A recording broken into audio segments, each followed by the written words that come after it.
समाज हित और भ्रष्टाचार के खिलाफ भारत रक्षा दल। आजमगढ़ में गरीबों के प्रति उत्साह, समाज हित और भ्रष्टाचार के खिलाफ भारत रक्षा दल जिले में बेमिसाल तौर पर कार्य कर रहे हैं। वहीं भारत रक्षा दल के कार्यकर्ता भी एक मजबूती के साथ 1 घंटा राष्ट्र को एक मुट्ठी समाज के नाम पर कार्य कर रहे हैं। वहीं भारत रक्षा दल के संयोजक हरिकेश विक्रम श्रीवास्तव ने बताया कि इस संगठन की स्थापना समाज में बढ़ रहे अत्याचार और गरीबों की सेवा के लिए की गई थी, जिसमें कार्यकर्ताओं को 1 घंटा राष्ट्र को एक मुट्ठी समाज के नाम का मंत्र दिया गया है, जिसके तौर पर कार्यकर्ता पूरी निष्ठा के साथ समाज के लिए कार्य करते हैं। वहीं हरिकेश ने बताया कि कार्यकर्ताओं के बल पर समाज को जागरूक करना, लावारिस लाशों का दाह संस्कार करना, गरीबों की सहायता करना, भ्रष्टाचार के खिलाफ लड़ना संगठन का कार्य है। वहीं उन्होंने ये भी बताया कि आज समाज में गरीबों के नाम पर जो व्यवस्था है वो पूरी तरह फेल है। संसद से लेकर अधिकारी तक गरीबों को हटाने में लगे हैं, परंतु गरीबी हट नहीं रही। उसी तरह आज समाज में संसद से लेकर अधिकारी तक गरीबी हटाने में लगे हैं, परंतु गरीबी हट नहीं रही। उसी तरह आज समाज में भ्रष्टाचार बढ़ा हुआ है, जिससे हमारे कार्यकर्ता लगकर कई मामले का निस्तारण कराया जा रहा है, तो कई मामलों पर कार्रवाई भी कराने का कार्य किया। वहीं उन्होंने ये भी बताया कि हमारा संगठन केंद्र में कांग्रेस सरकार के खिलाफ महंगाई को लेकर सड़क पर उतरने का भी कार्य किया। इतना ही नहीं, उन्होंने ये भी बताया कि भारत रक्षा दल का संगठन आज भी समाज हित से लेकर समाज सेवा का कार्य निरंतर कर रहा है और आगे भी समाज के लिए निस्वार्थ भाव से करता रहेगा।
घोटालेबाजों को फांसी दो, फांसी दो, फांसी दो।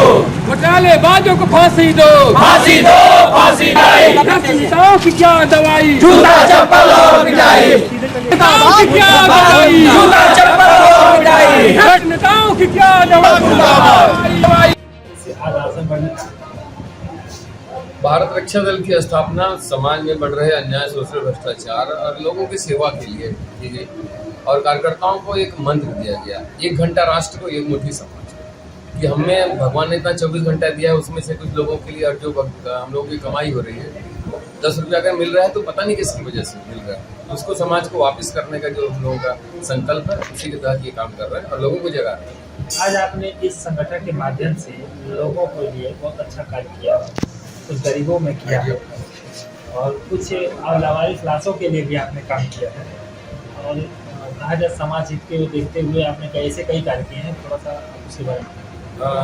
बहुत कुछ तो नहीं कर पाए हम लोग, अपनी सामर्थ्य और क्षमता के अनुसार साथियों के बलबूते लोगों को जागरूक करके, कार्यकर्ताओं को इकट्ठा करके।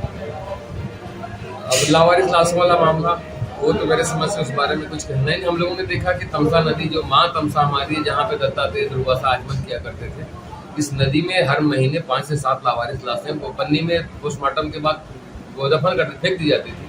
तो वो सड़ती हुई लाशें मानवता को पुकार रही थी, चित्कार कर रही थी। तो हम लोगों ने देखा कि शायद नहीं हो पाया, लोग नहीं कर पाए। तो अगस्त 2013 से लगातार हम लोगों ने संकल्प ले लिया कि आजमगढ़ जनपद में जितनी भी लावारिस लोग बिना मुखाग्नि दिए, बिना सौदा के वो फेंके जाते हैं, नहीं फेंके जाएंगे। और अभी तक वो संकल्प पे हम लोग निरंतर काम कर रहे हैं और ये प्रदूषण के लिए बहुत बड़ा काम कर रहे हैं, मानवता के लिए भी और प्रदूषण के लिए भी बड़ा काम कर रहे हैं। आप ये लावारिस लाशों को लेकर के आप कितना कार्यरत रहते हैं? क्या क्या सारे लावारिस लाशों के मामले में हम लोग जानते हैं कि जो मृतक है किसी का बेटा है, भाई है, बंधु है, रिश्ता होगा।